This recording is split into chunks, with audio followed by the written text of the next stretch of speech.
More stuff.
Welcome, folks. Welcome, one and all, to another wonderful session of Javi's block laying. Let me put on my, sorry, I'm behind the camera here. I got to make sure to put on the, I have a little miniature cover, a white box that I put over the camera because just in case, it overheated one time, and last thing I want is to overheat, so. There we go. Time to mix the next batch of concrete. Just the right amount of water. Swirl it around a little. Make sure that nothing sticks to the machine later. And let's pour the concrete. Gloves.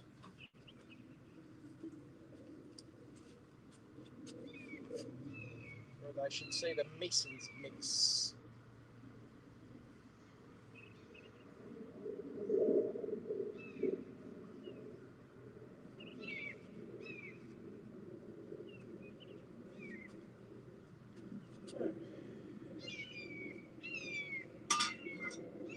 So I'll need here, that I'll need later.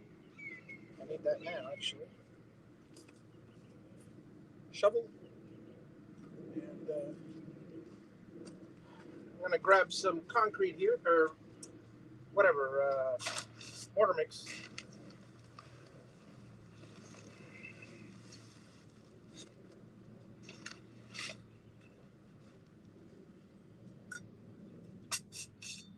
Opening the bag. I don't like to throw the whole bag in there because sometimes it tends to fall apart, and then I just spilled an entire bag on the ground.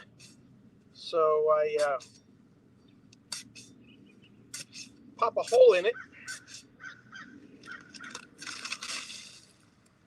and then use the bucket, and I'll put 20 pounds at a time because I don't need to lift 80 and exhaust myself before I even have the concrete poured.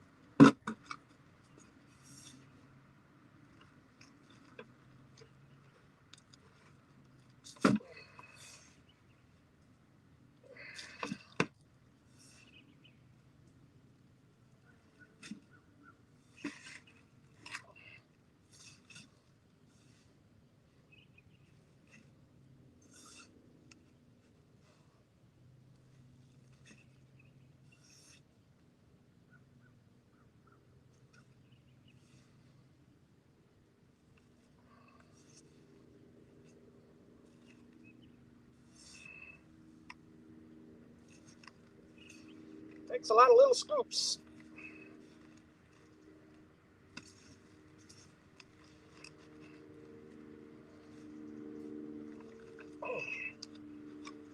Alrighty.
looks like it's a little dry, but you got to give it time because sometimes what happens is you got the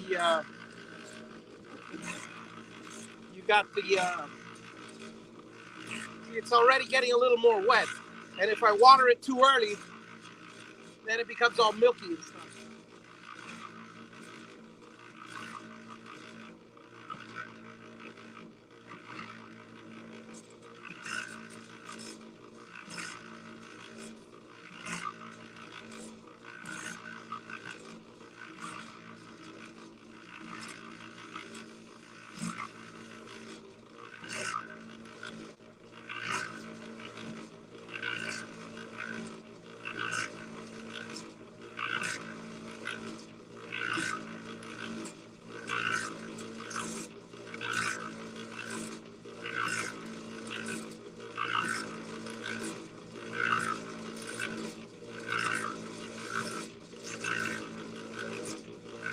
Yeah, see, looks good now.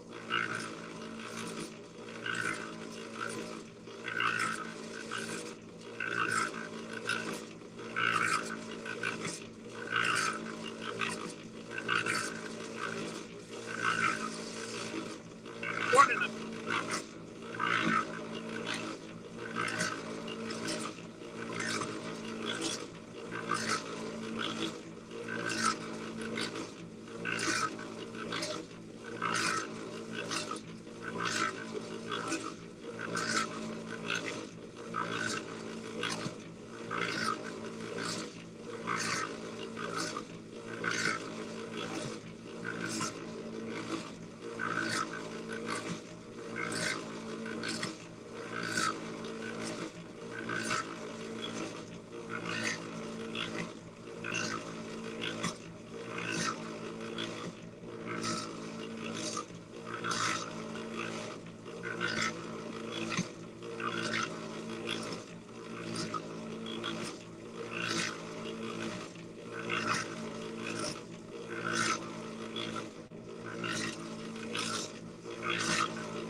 And that's how to maintain your tools well.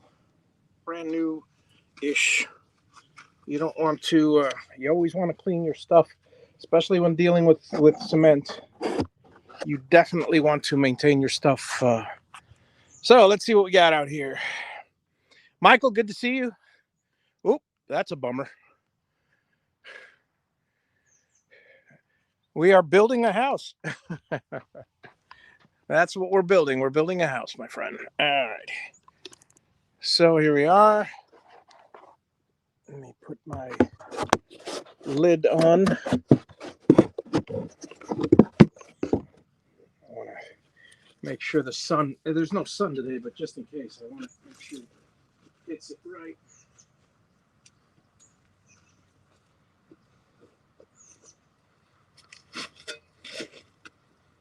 All righty.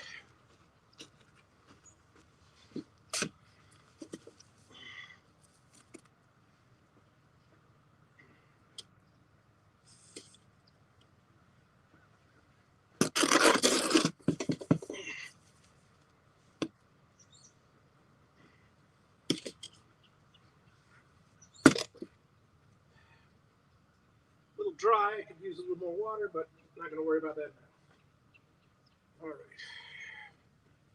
Get my spatula, my trowel.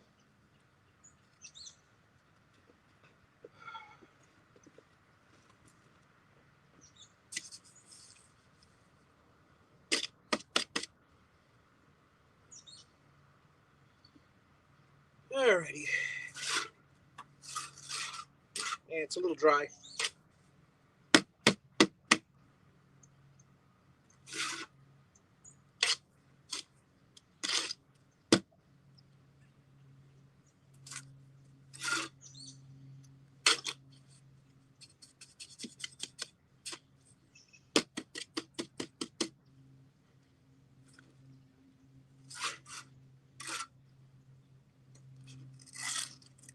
Go that far.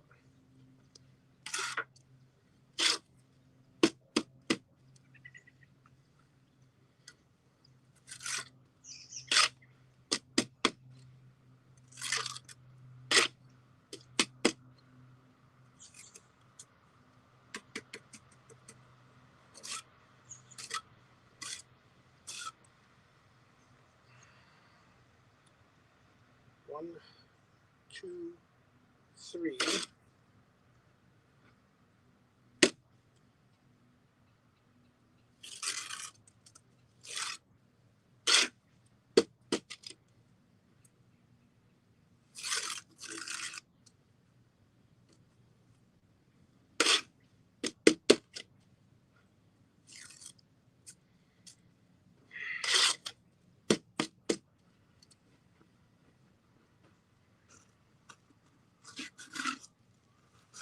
Looks like rain, folks.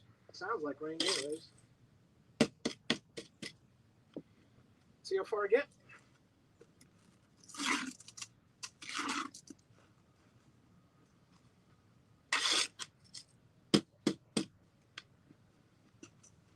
Better right-handed.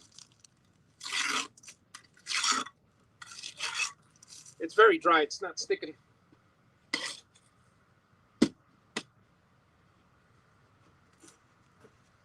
But I'll wet the next batch.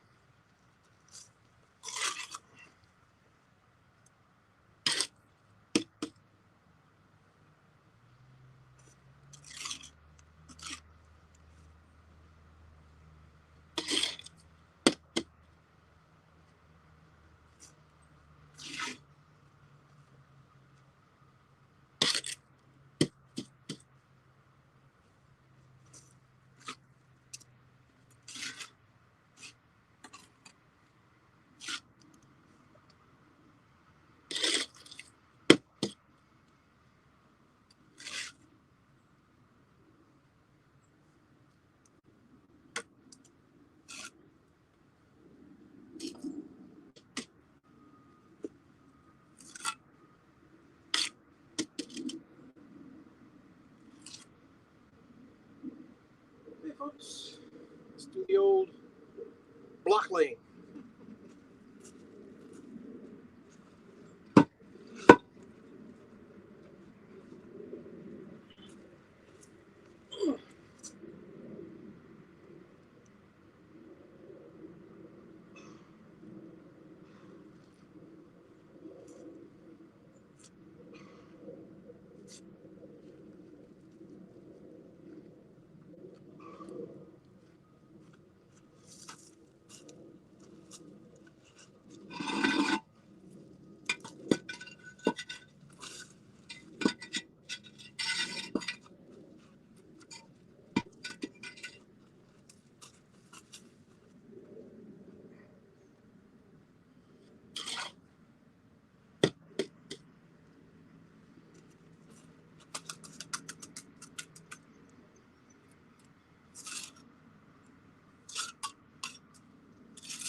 Forgot my caps to get the sweat out of my eyes.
Okay.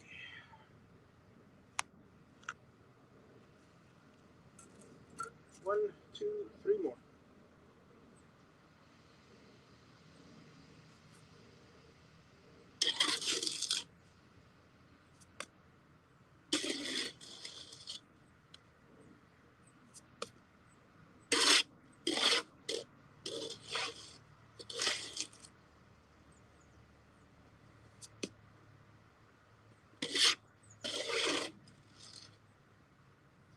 All right.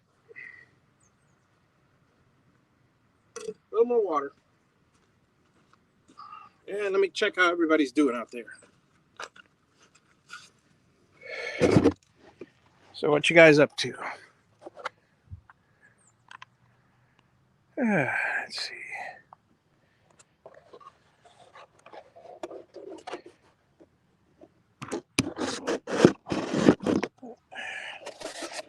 I really got to get a different lid or a built-in lid for this thing, a cover, because this is just not doing it. Oh.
Good, nice and wet.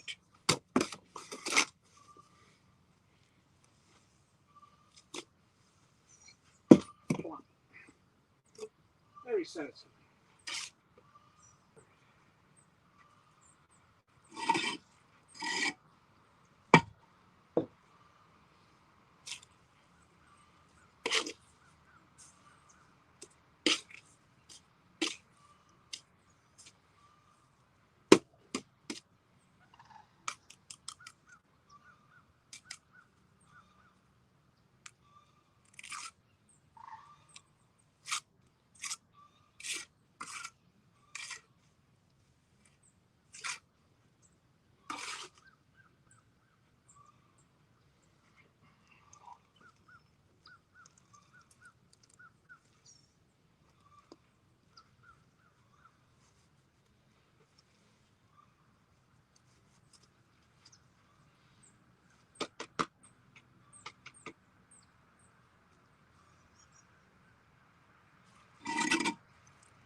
Time to move to the next one.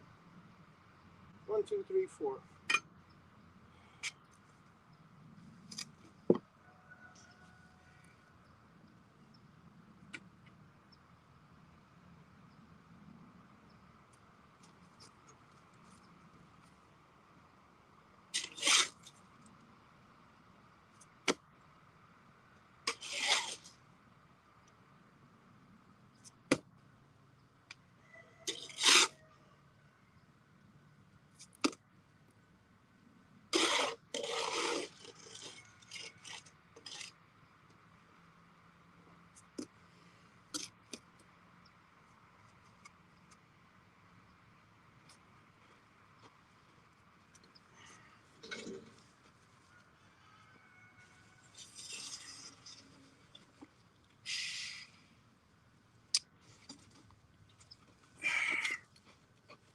Sorry, folks. Kink of the hose.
$11 down. About 14 to go on this load. Let's find out how many we get.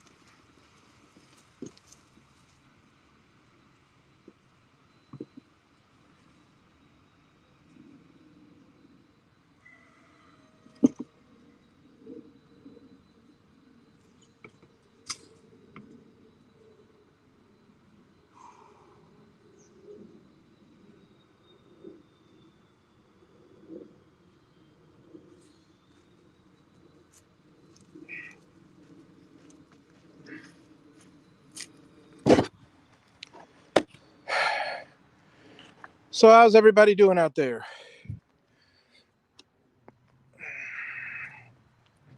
All right, here we go. Let's put you guys over here for now. If I can manage to find a good spot for the camera. That'll do. Okay. Room.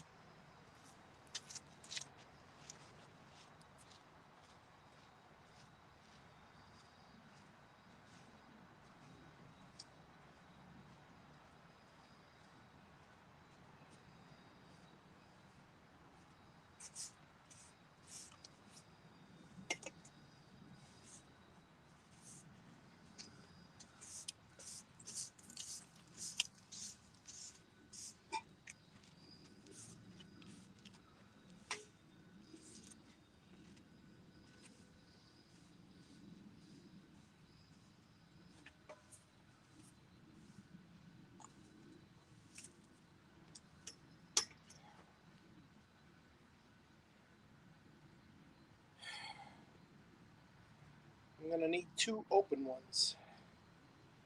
If that's at all possible.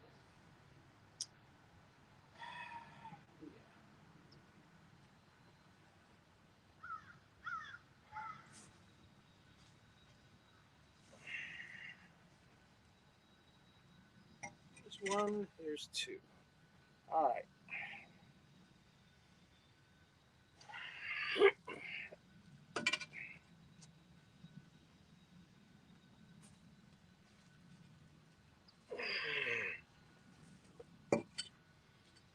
I think later in the day I'm going to have to cut a bunch more. Filled with dust. Always happens with that.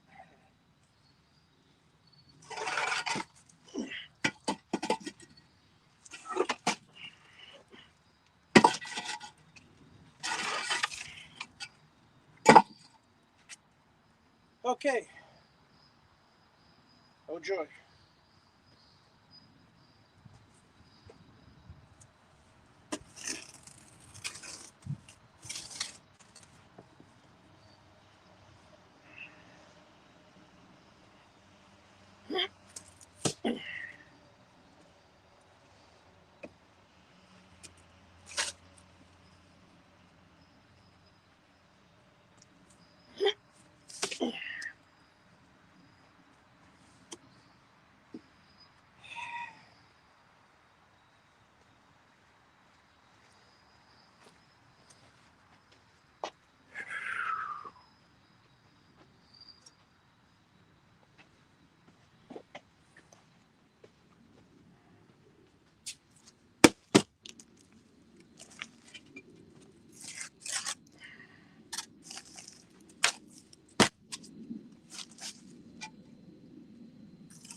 Now comes the leveling part.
Okay, next dial, folks. Let's see how we're doing out there in TV land. Make a comment if you want me to see it, or if you, I'll check back on the comments regardless.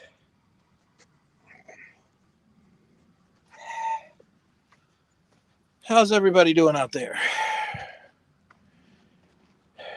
Okay, so let's see.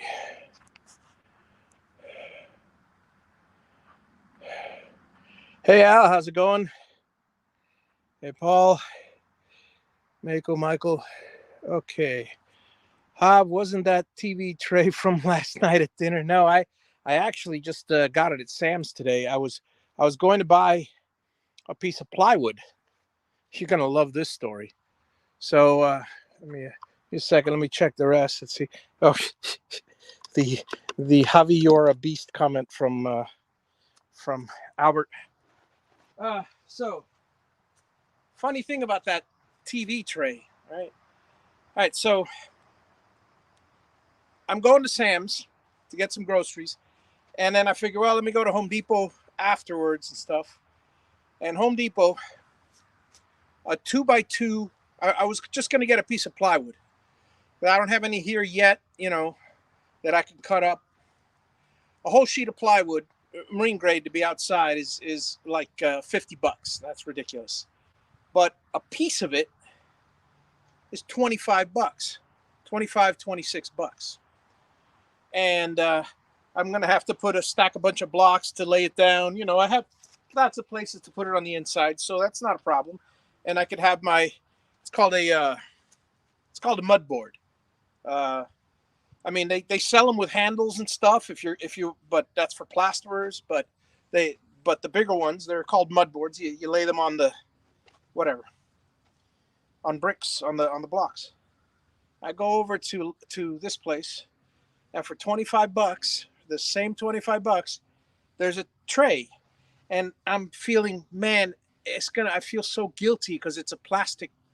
It's got heavy duty aluminum legs, so now I don't have to buy a separate stand if I wanted a lightweight stand, and it's made out of this heavy duty polymer plastic, whatever.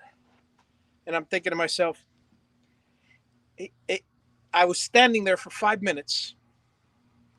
Half of me is going, that is the solution. That is a great, and then the other half of me is going, God, I'd hate to put, how many different uses can I think of for that TV tray? Because I'd hate to put cement on it. Oh my God, the wear and tear that's going to go on, it's going to be ruined after the first time. Oh man, so it's like, it's new. It's one of the very few new things that I have out here, and it was frustrating. No big deal, because it's very handy. Sinks into the ground real well. Holds up to my flat everything. So I'm happy with it.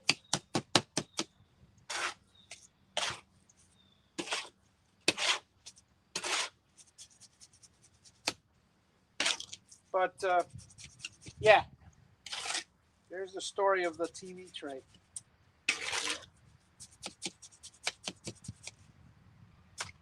Grab a scoop, get just the right amount, and flatten it out so it doesn't. If you do this, if you just grab it falls right off. But if you grab it and go like that, then then you got a little bit of suction, so you got a little time to work with it. Thus, something like this, if I can at least get the angle right, it becomes a little easier.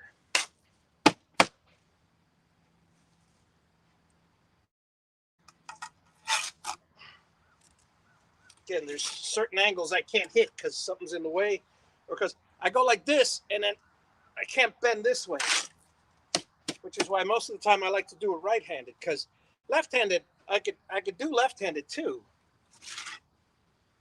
but I don't have the practice.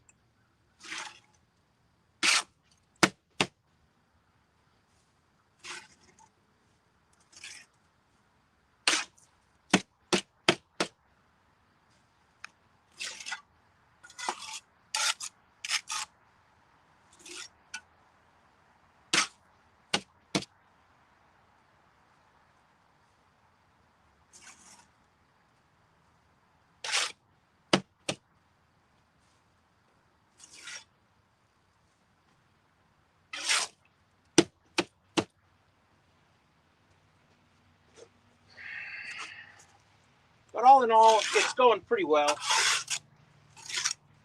Each day I'm getting a little bit faster.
Got no angle on that one.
Yeah.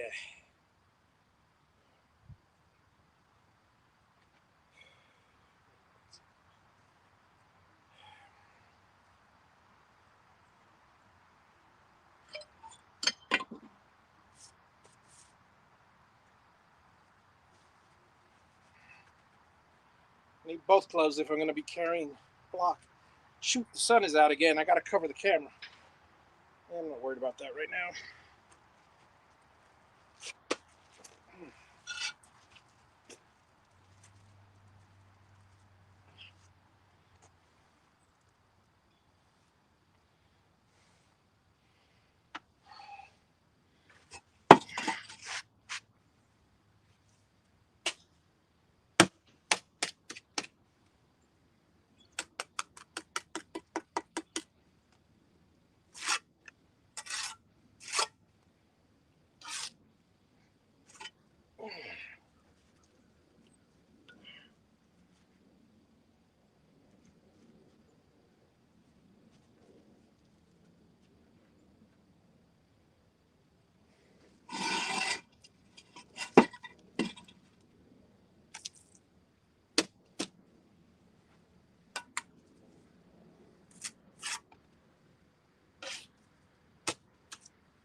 Let me put the cover on the camera.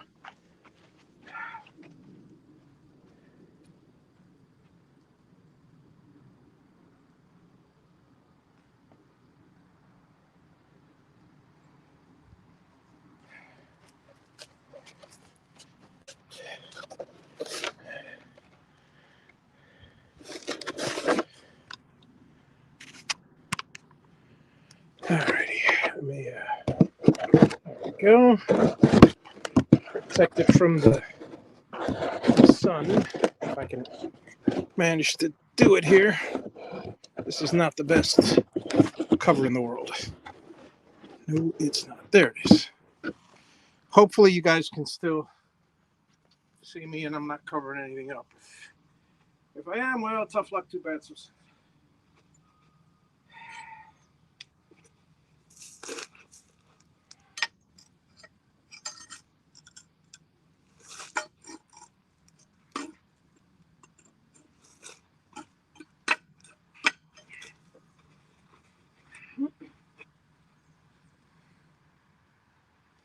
don't remember if I leveled these or not. No, I did not. Good.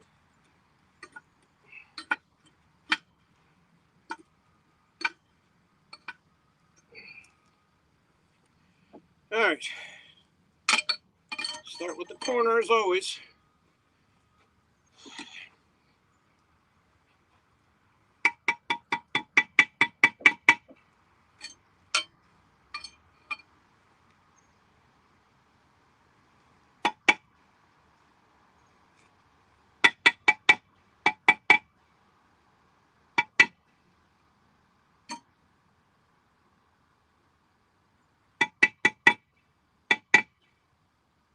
Getting better.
Oh joy.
Woo!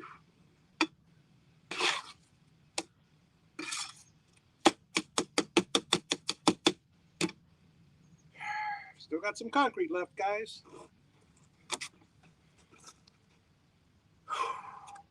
Diet Coke time. Hey, that thing fell this way. Let's see if I can adjust this.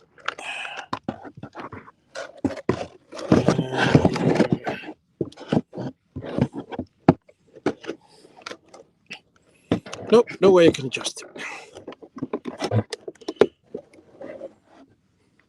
That'll do. All right.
Cup holder.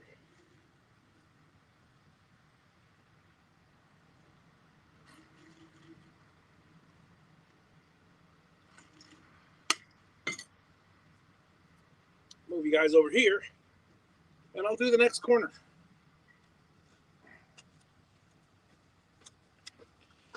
Because the corners are the important parts, because once we get the corners done, then everything will go, I think, a little faster.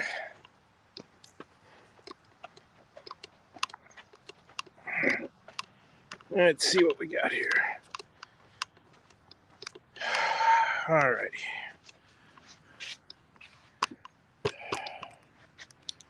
Yeah. There we go. Focus on the corner there. And let's see if I can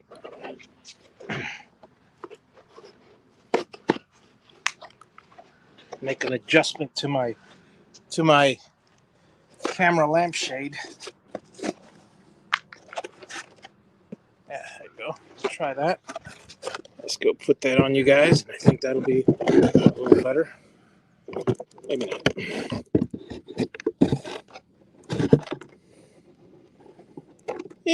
That'll do. Onward.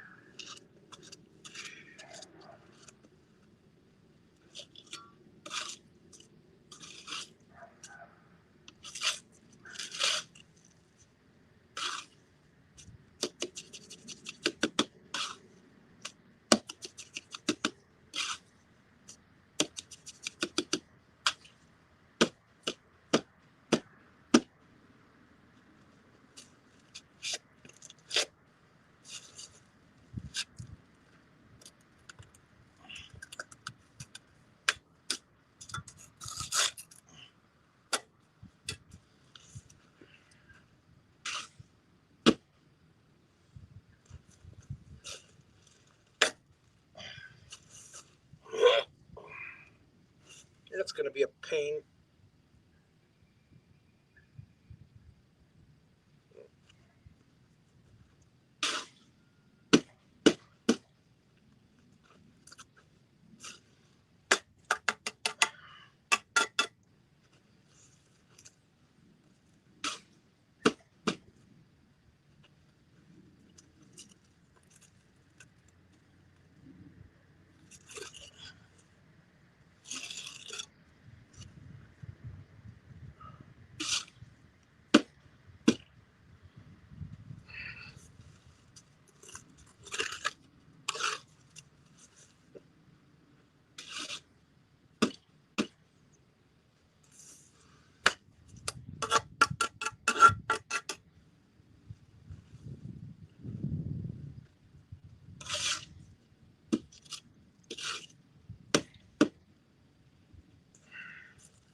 Need an open one.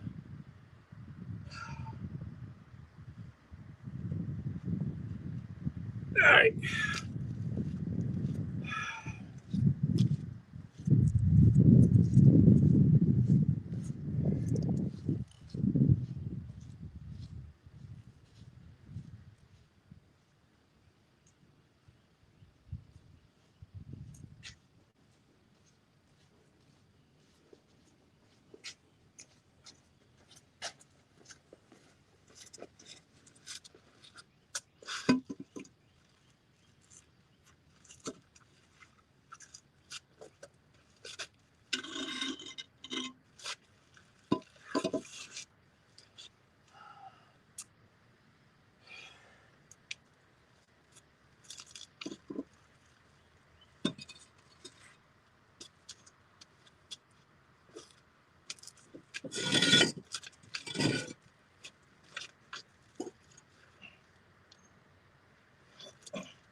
Hold your breath, wait for the dust to settle. Don't feel like going for my mask right now.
One custom block.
Perfect. Now the inspector can see the corner. And that'll be that.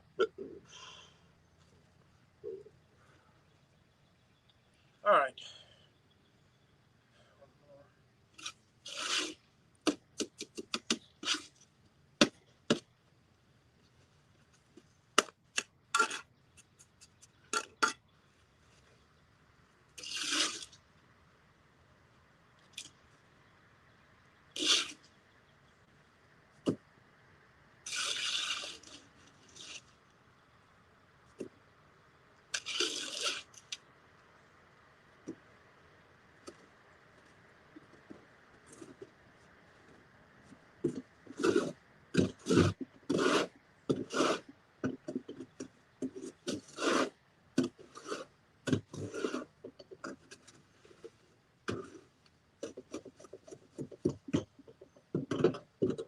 A little bit of water.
Can't do that. I haven't balanced them yet.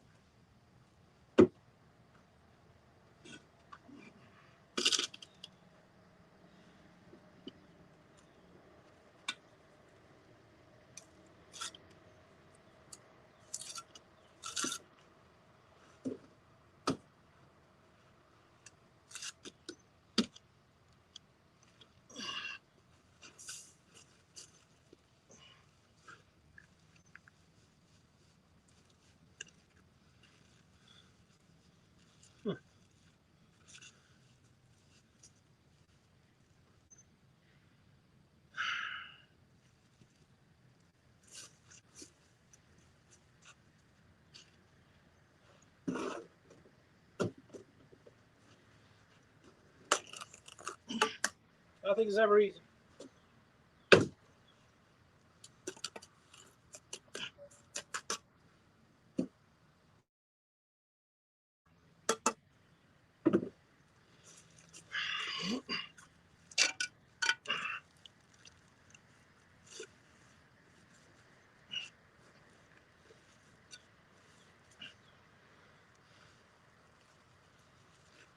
Yeah, that works. Okay.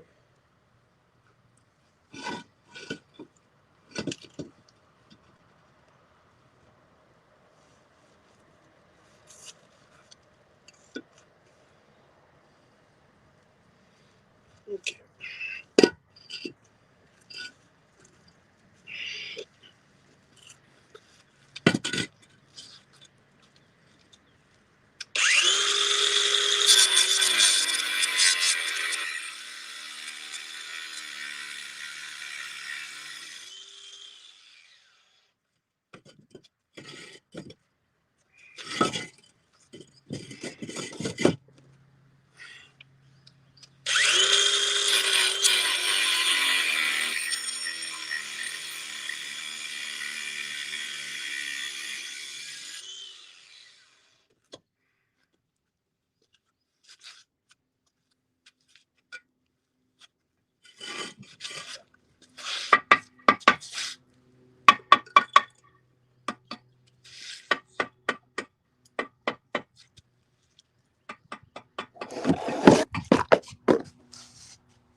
Didn't want that one to crack because I could use that for the next run.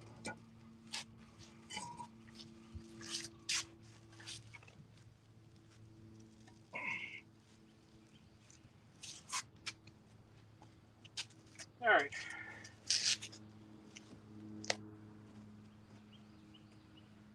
Racing against time here.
All right, folks.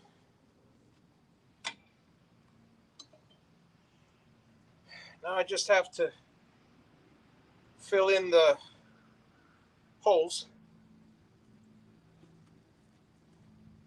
at least as much as I have. It's not too bad. We did, what was it over there? It's 1, 2, 3, 4, 5, 6, 7, 8, 9, 10, 11.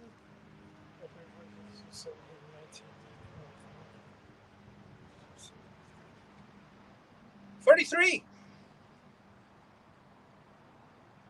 You should be congratulated.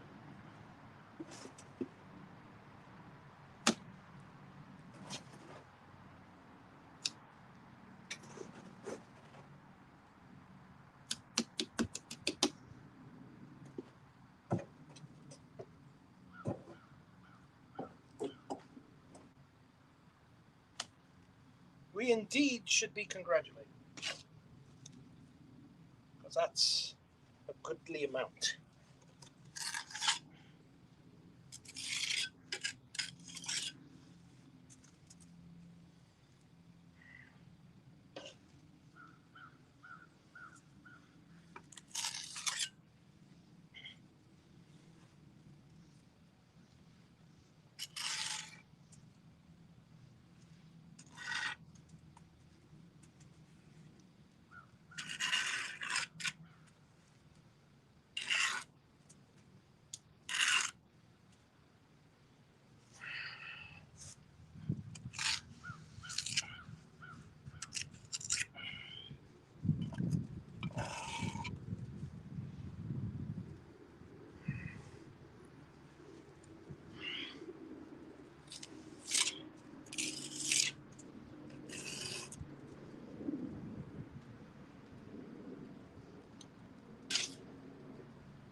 The bending down part that I hate.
Concrete is concrete. Once it dries, it dries.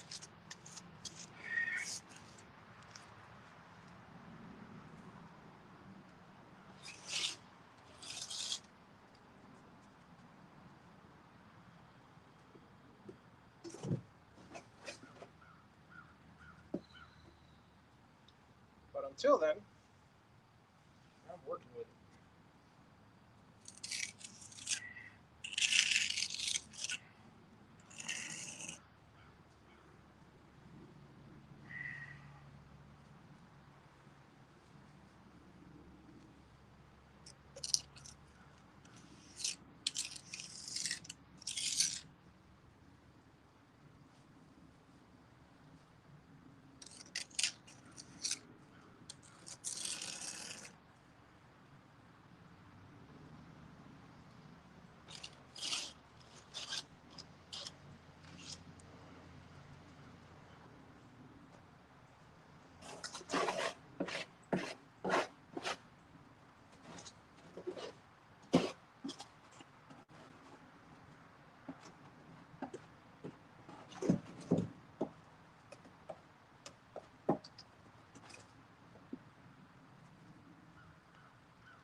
Washing up time.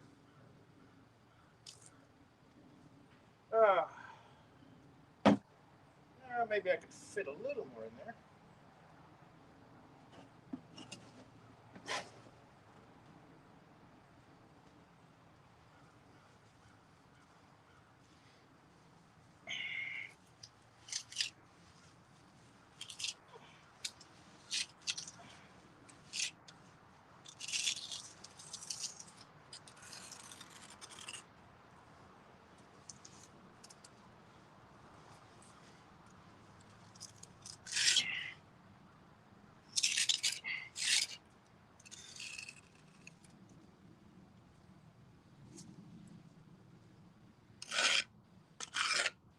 Okay.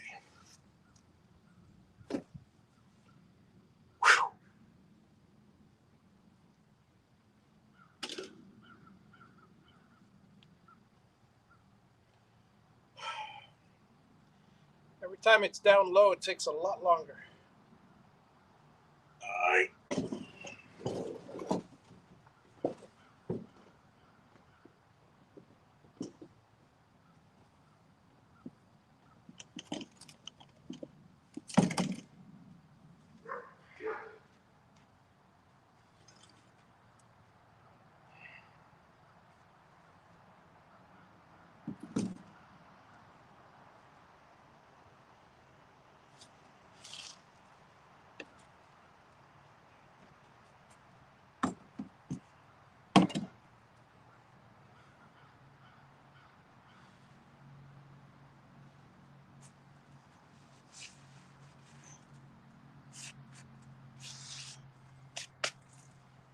I'll sweep after.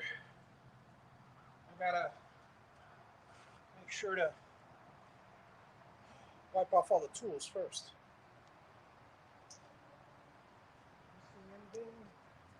One, two, three, four. Nope, not missing anything. Okay. Let me move you guys over there.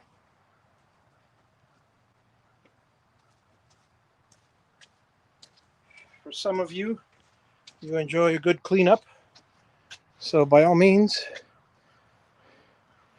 No, I have my 4-foot level. I'm not going to use it today because I don't until I get to 4 feet, which I haven't yet. I'm only at 32 inches, and I can't. It's kind of the 2 foot will do fine. Oh, alrighty. Let's wash up.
Aluminum and plastic, gotta love it.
this, folks, is how to keep your materials always new.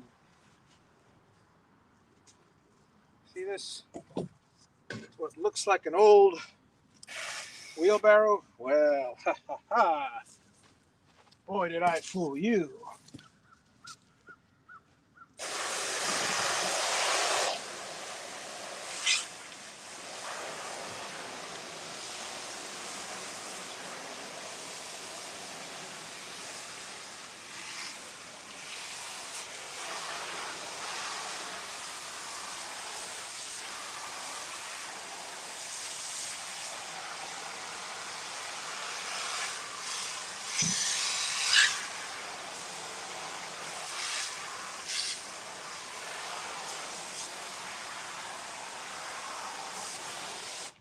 Now,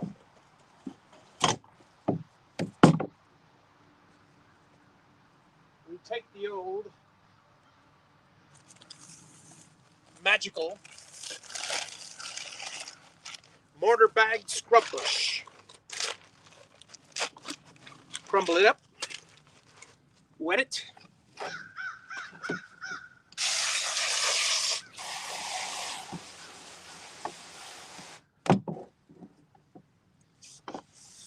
and voila.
Okay, folks. Hope you guys enjoyed our little work today. I might, I don't know, depending on, I might do some later today. I might not. It depends. When when it's all at a level and I could do a whole bunch of them, I'll probably end up doing a good, 60 or 100 at a time in one blow. Because, again, it all depends on, because I'm tired and I'll probably rest for a little while. In fact, let me take you guys to my resting place. This is where I enjoy resting. Yeah.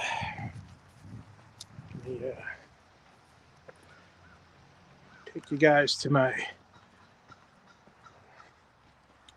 home away from home, my little spot. How do you like them crows, huh? All right, so we'll do a little impromptu chat with Javi. And let me lower this. Let me manage to flip the camera. Give me a second. Where's my Diet Coke? Oh, yeah. Hang on. Guys, enjoy the lake while I get another Diet Coke. I'll be right back.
And I'm back.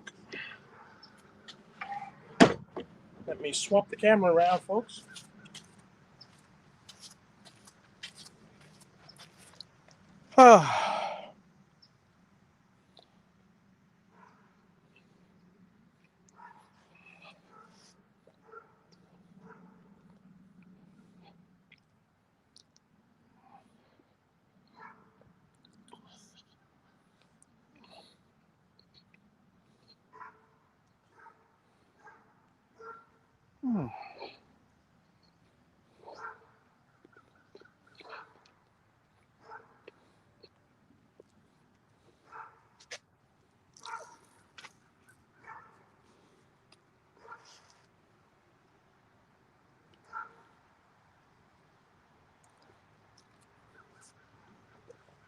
Your dog stole your slipper. All right, let's see what we got here.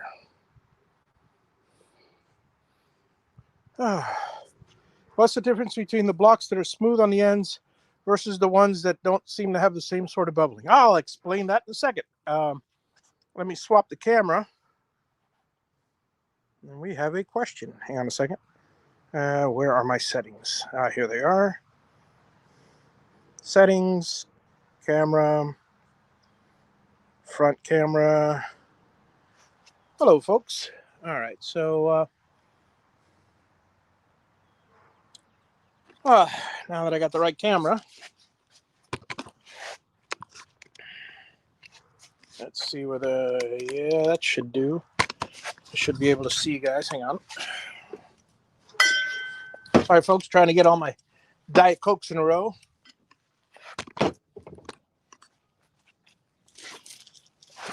Oh, that feels so good. So, so yeah, let me explain about the they're called corner blocks and stretcher blocks. Either is a standard block. The reason why the flat-ended ones. Oh, hang on, let me highlight your question. Sorry. The reason why the let's see if I can lower this a little.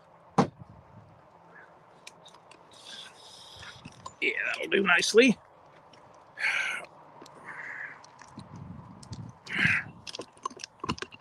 So I'll get there shortly. Okay. They're just two different designs of blocks. However, stretcher blocks, the reason why they have those, they have that extra surface area on the edges. So when you butt them up next to each other, they can they can attach better because as you see quite often with the corner blocks, I butter both sides. I mean, I butter the edges, and when you put them up, they tend to fall or slip. Whereas these have sort of a, if you look at them from the top, they're, kind of a like a W on each, along each end. That'll kind of, it's more surface area to hold. It's less chance of the masonry cement falling out. However, they both do the same thing, and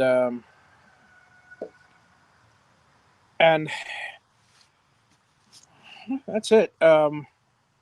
They both do the same thing, except the corner blocks, in particular, they're called corner blocks for a reason. If you put a stretcher block on a corner, you got this ugly shape on the corner.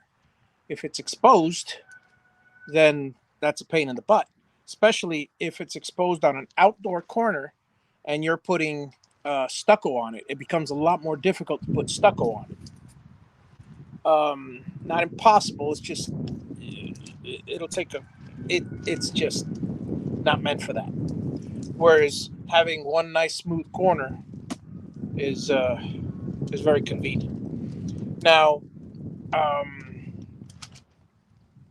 I ordered the blocks from various places. The bulk of the blocks I got, all but 2 pallets, I got from Lowe's because they had it. Home Depot was ridiculously expensive. They charged me $80. Let's put it this way: those stretcher blocks cost me, but at the time I didn't know that the blocks were going to be available because everybody was saying, "Oh, we're out of blocks. We're out of blocks. We're only limiting each customer to 2 pallets, to 144 blocks." And so at the time, that was my second order. I ordered, okay, well, let me have both pallets. Didn't realize that they charged me $80 delivery just for 2 pallets, which the blocks are normally anywhere between $1.50 and $2 each. With the delivery and everything, these guys, it was $2.46 a block for those blocks. I paid over $500 just for those 2 pallets. Whereas with Lowe's, with the corner blocks, I paid. They gave me a deal because I'm a pro customer. See, that's a bunch of BS from Home Depot. Home Depot's Pro Center, they don't do a thing for pros. Whereas Lowe's, oh my, they bend over backwards at the pro desk helping me. Um, while both of them will not sell, they're scarce and they won't sell full pallets to regular customer unless they have a pro account. That's kind of their way to talk you into getting a pro account. However, with Lowe's, I mean, they before I even was a pro member, they gave me a bucket with they saw me with a bunch of steaks, and they go, oh, this is here, take this bucket and these gloves on us, and great, and some other stuff, and it was, I don't know, must have been a promotional thing or something at the time, but I was very happy. That's the bucket I'm using now, so they're getting a lot of free advertising on my channels with the Lowe's bucket. I have a couple of Home Depot buckets, but I'm not going to show them. It's like they're both. And here's the funny thing: in Miami, it's the opposite. In Miami, you don't want to go to a Lowe's because it's more expensive. Neither one of them in Miami have any good customer service, so forget about that. But that's the local people. Nothing you can do about it. I know because I'm a local person. I could say that, and I've seen it. It's changed over the last. Don't get me started. But over here, I mean, everybody's friendly. But the Home Depot staff were like,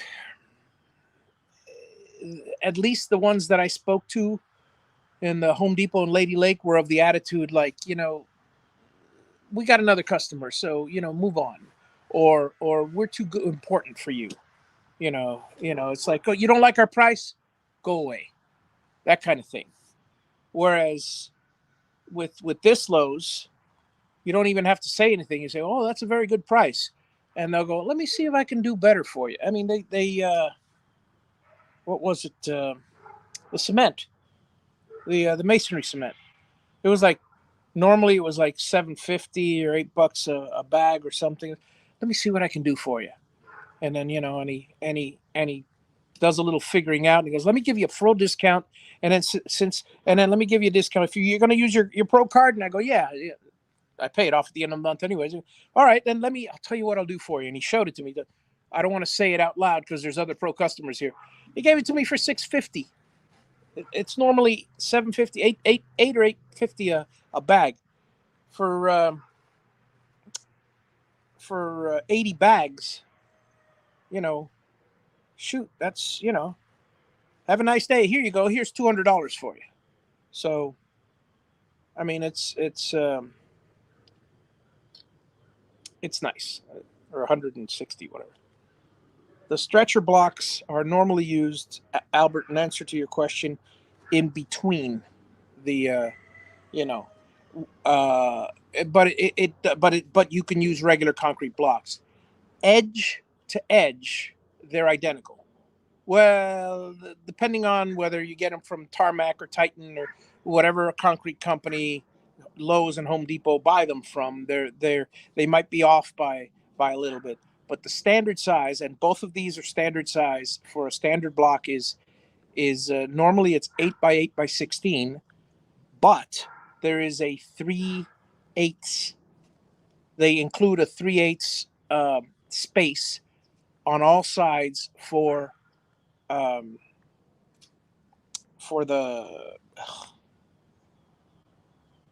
mix, for the mud. So it's actually 7 5/8 by 7 5/8 by 15. Sorry, 7 by 7 5/8 by 15 5/8. So so there's that. Um, you know.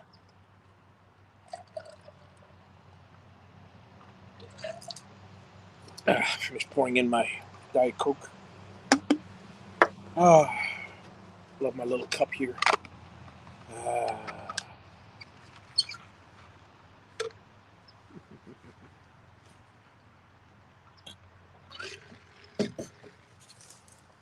So I hope that answers your question.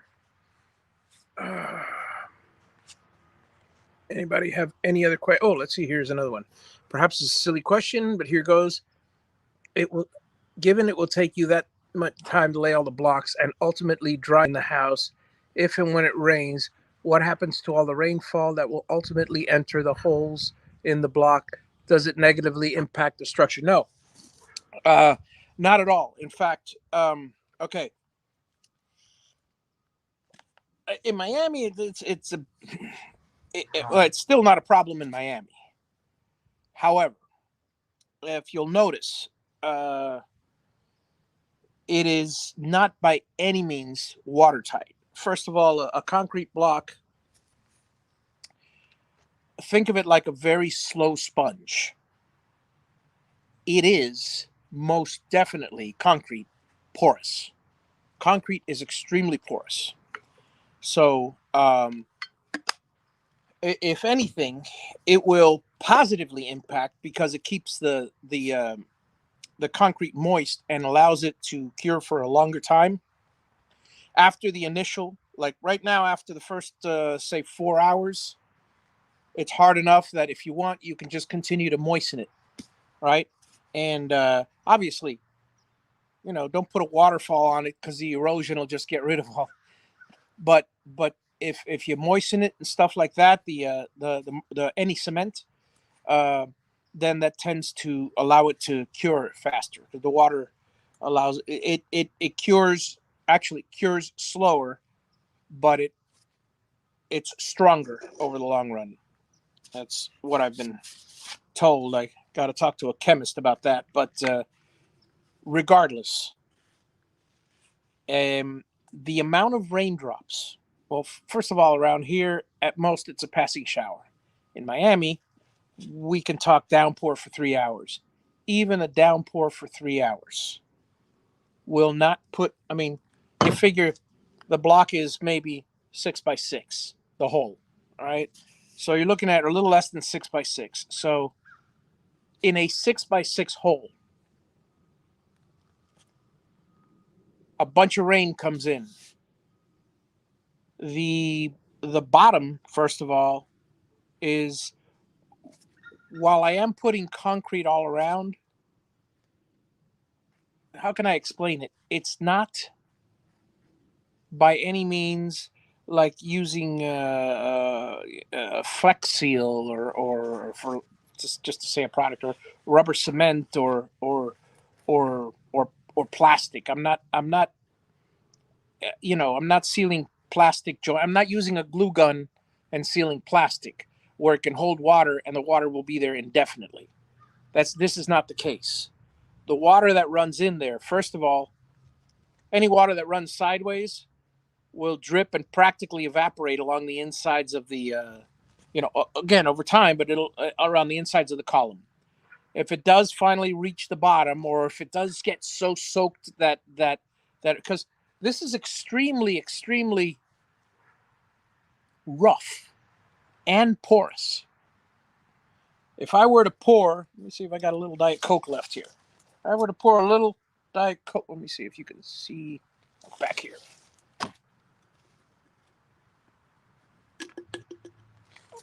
Look what it does. The drop soaks in like a sponge all along the side. All right, that's going to evaporate. So I mean, it'll keep the block moist for a while, and if you have just constant amount of downpour, and then you dry in, let's put it this way: by the time everything is all sealed up, that inside will be dry. And if it's not, the air conditioning will suck the whatever dryness is left out of it. It's not that. Remember, you got to keep in mind, no matter how well sealed a house is, concrete house, except for the fact that I'm also putting a vapor barrier, it's basically always porous.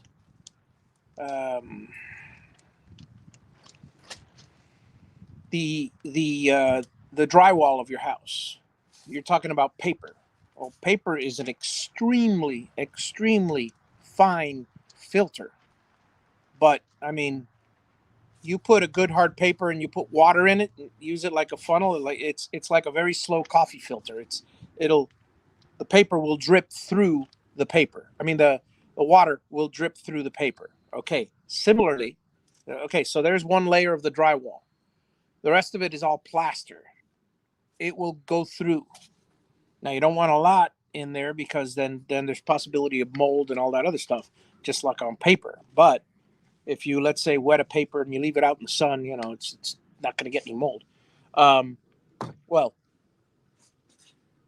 um, it all depends on the amounts. But as far as the rain is concerned, not an issue whatsoever. Not an issue whatsoever. I mean, people have basements all over the north, and they're always soaked, and if they don't water seal them, and most of them do, but there's a lot of old houses with damp smelling basements, and they have sump pumps.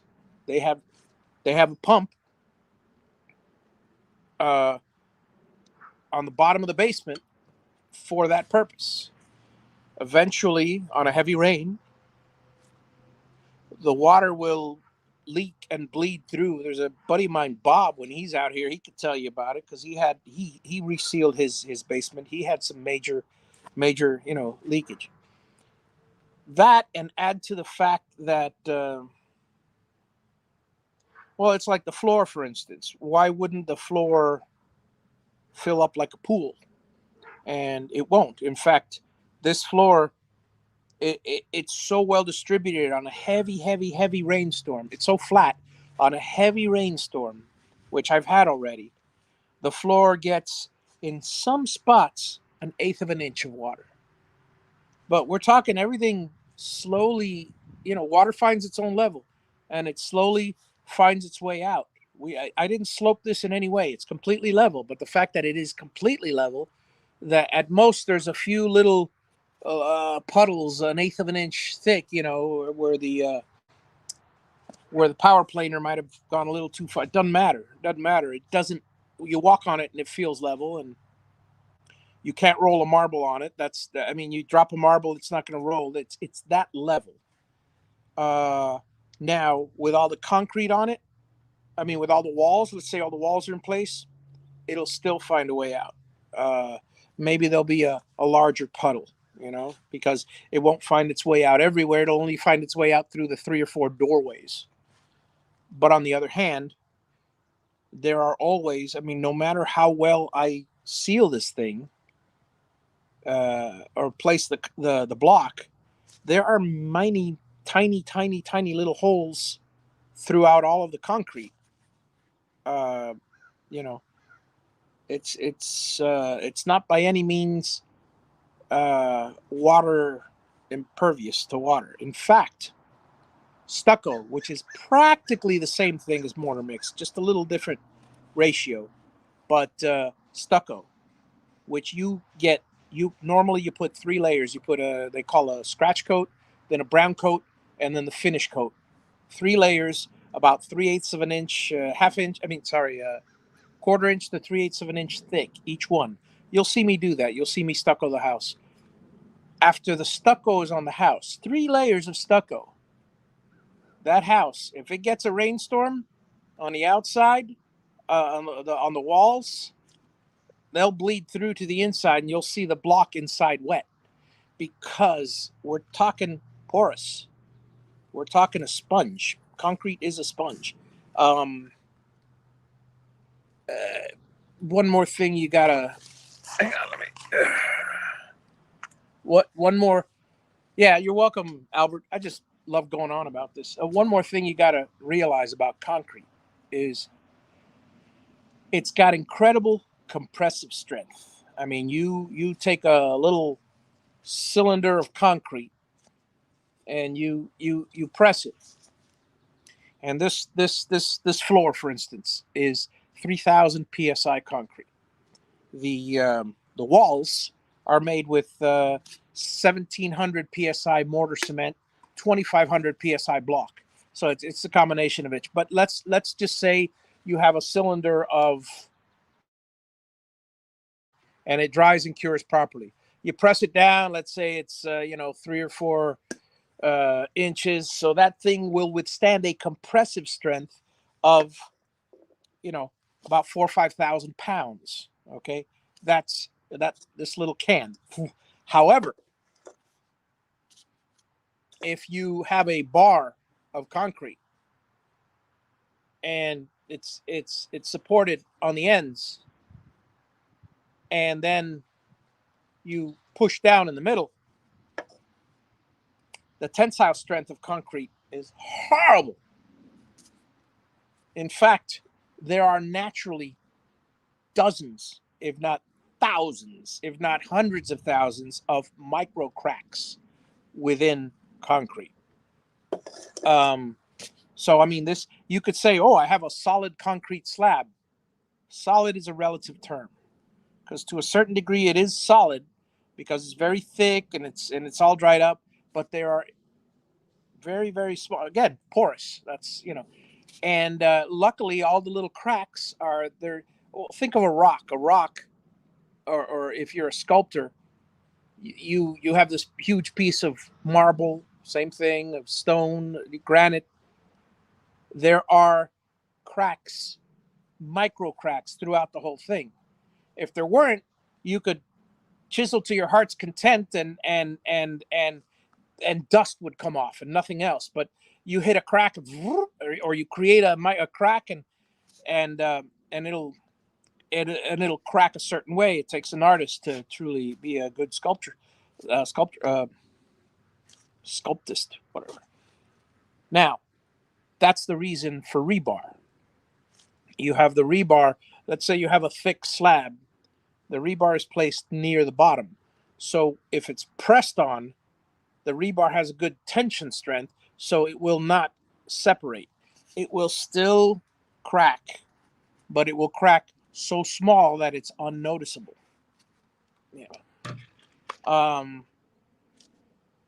So expounding on that, concrete, again, porous. So yeah, I never have an issue with that. Now, you stick here's a good example. If you put a hose down one of these holes in the concrete, all right. After my block wall is done, if you put a hose down, first of all, the concrete. Let me see if I can give you a good example of this one. All the stucco is on the edges, the two outer edges, not along the nerves, not along the centers. So no matter what, the entire structure, if you fill it with like super powerful pump of water, it's going to be pouring from hole to hole and filling up all the holes simultaneously. And all it takes is one little hole somewhere on the to the outside, and you've lost all your water. Well, I doubt that even with my pump and a 1-inch hose, I doubt I could fill up a hole with the hose at full blast. Even if I sealed all the nerves all the way up, there's a possibility, but it would go down real fast. Okay. So I hope you enjoyed that explanation. I'm here really, I'm trying to catch my breath still. It's 2:53, I think. Let me see, 2:53. I started at, I went from 12 to 2. Yeah, this was a 2-hour run. I don't know. I might stop for the day and do another one, do another batch tomorrow. I might try to attempt to do 2 batches in a row tomorrow. I don't know.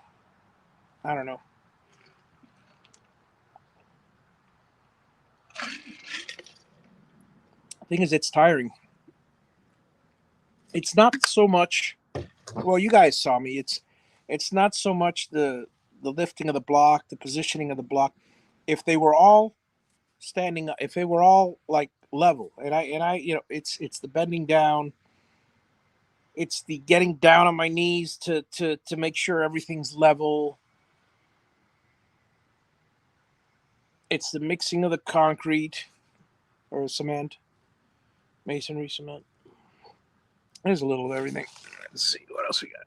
Sorry, Hobbs. She says I have to take her to dinner. I'll see. Huh? Oh, wait a second. I missed something. Okay. You calling it quits?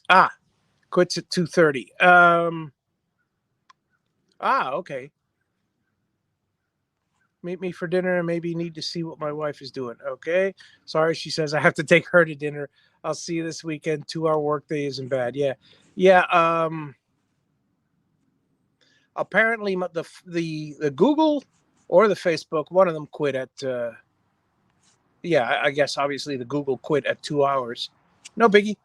I'm still on Facebook, but I'm gonna call it quits at 3 o'clock in about 5 minutes. I'm just chilling here.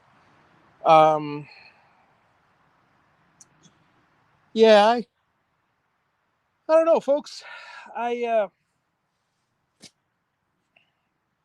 I really want to get all this done. I really want to do like 100 blocks a day. It's just I got to work up to it. But even so, I see these guys. If you guys have ever seen one of the competitions, it's fantastic. Go to it's called not Top of the Mark. What's it called? It's masonry, Top of the Block, or I forgot what it was called. I'll get the name for you guys for tomorrow. But there is a competition that Spec Mix or somebody Portland, I don't know who it is, puts on every year. And what they do is they have a bunch of, I think it's in Arizona or something like that. They have a bunch of masonry guys, a bunch of masons and block layers, and they will come in. They got 20 minutes. Now they put the first row of block in, but they got 20 minutes to lay the block. They got a few advantages over me. They got, number one is they're two guys. One guy is, they already have all the stuff mixed, and it's in one big bucket and stuff. The guys come in and they take it out of the bucket and they move it to they've got a whole bunch of uh, mud boards, and all their blocks are laid out. So the second guy is always making sure the first guy, the mason, has the blocks, and he's making sure he has mud on his mud board. But the other guy, he just starts from row 2, which is very advantageous because row 1 is a nightmare to get it straight. But from row 2, and then zoop, zoop, zoop, and he starts putting them all on. Now, the key is at the end, he's got to save a couple minutes because the judge also judges one side, and you never know which side it is. So he's got to have enough time to make sure that what I was doing on the sides, but they do it, obviously differently. They make sure that there's no holes and it's all nice, and they actually use the little concave thing and the I forgot what it is, the scribing tool, whatever it's called, and make sure all the seams are perfect. Those guys lay 120 blocks in 20 minutes. I mean, it's just incredible. Incredible. I wish I could work 20 minutes a day and lay 120 blocks. That'd be fantastic. I'd sack out for the rest of the day and enjoy myself. But as it is, every day is going to be, when you think about it, if it wasn't for the fact that I got plenty of time to kill, blocks are probably not so advantageous to do yourself. Because think about it this way, money wise, all right? I am painting wise, I'm worth about $50 an hour. It's usually my salary and stuff like that. With or without a crew, I usually take in about 50 an hour. Now, blocks, I put in about in 2 hours, I put in 30. I don't know, 33 blocks, something like that. 33 blocks. So let's say an hour is 18 blocks. Okay, 18 blocks an hour. They charge about $2 an hour. I mean, sorry, $2 a block. You still have to put the block, you still have to put the masonry, cement, and everything, but they charge about $2 a block. $1.50 to $2, usually $2. So we're talking, for what I can do, I've spent 2 hours. I saved $66. So I'm paying myself $33 an hour today. Yesterday was $25 an hour. So it depends. It's not bad. It's not bad. You know, I'm saving $30 an hour. But if the businessman inside of me says, I can go paint a house, and in the time it takes me to paint a house, I'll charge $6,000 for the house, and I can get this whole thing done for under 6,000, and it'll take me less than a week to paint the house.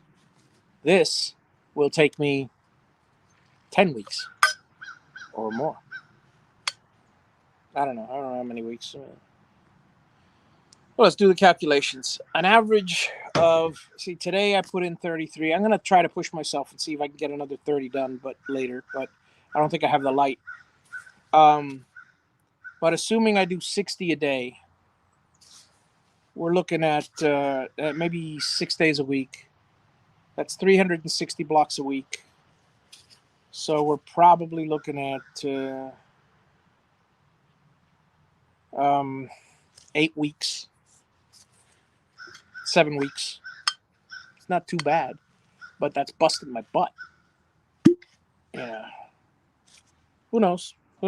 So 2 months time to finish my walls. And when I get up to the top layers, it's going to be just as difficult as the bottom. So while I may be able to get 100 done in a day in the middle layers, I certainly won't when it gets to the top. Yeah, it's going to go slow. But here's something that you might not know, or you might if you've been listening to my channel. I did an average of how many blocks a day would I have to put in order to still be on time for my August 2nd trusses delivery date. 12.3 blocks a day. 12 blocks a day. So think about it. I'm already, I don't know, what have I put in? Whatever I put in. Let's see, 33. I'd really like to put in a few more. But we're probably looking at, I put in, I don't know, if I finish today with another 30, I put in about 130 blocks, which in 3 days I did 10 days work, so yeah, something is something. But I'm tired. And if 3:30 or 4 o'clock rolls around and I'm anxious to do it, I may, but the problem is I only have an hour and a half's worth of light, and I won't be able to do it. I won't be able to do that. Maybe I'll do half a bag.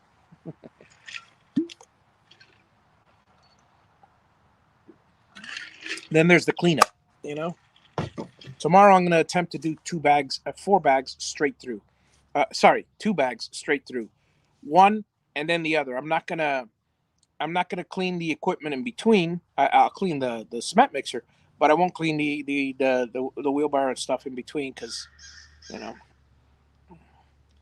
frankly, I might be able to get enough done. Cleanup, it takes time. It's just a pain. So yeah, folks, it's that time. I will catch you guys later. Thanks again for dropping in, and have a wonderful day. See you when I see you on the next live. I don't know when it'll be, but you may get an announcement. Bye, folks. Thanks for watching.